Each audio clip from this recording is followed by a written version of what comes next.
If you were to advise President Trump, whose mandate, of course, is creating jobs and America first, what would you say is the best way of staffing the Federal Reserve or encouraging policy to get us to 3% GDP and or beyond? Well, I'd like to see, but I'm not going to see, I fear, somebody that's in the Bernanke-Yellen mode take over the Fed, assuming it's not Janet Yellen continuing. And what I mean by that is a smart, publicly spirited, not very partisan macroeconomist with real expertise in monetary policy.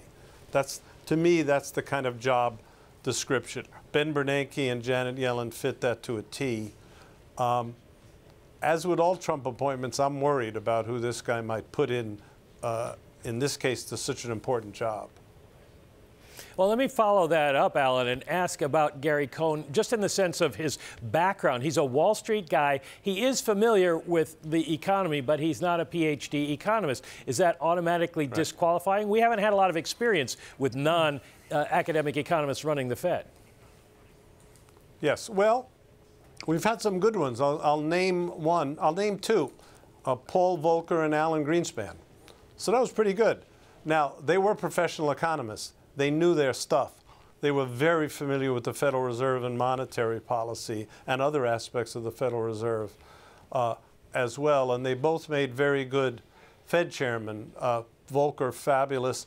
Greenspan, great on monetary policy, not too good on regulatory policy. And I and many people are worried about that going forward with the Trump administration. Gary Cohn is a smart guy. He's a market guy, and he has the view of the Fed and of monetary policy, I presume, that is dominant on markets, which is a different view from, say, the Ben Bernanke, Janet Yellen view, which comes more from the macroeconomic side. And just to cite one example, doesn't think the first or second digit of the one tick in the unemployment rate on a Friday is a cataclysmic event that you should go crazy about.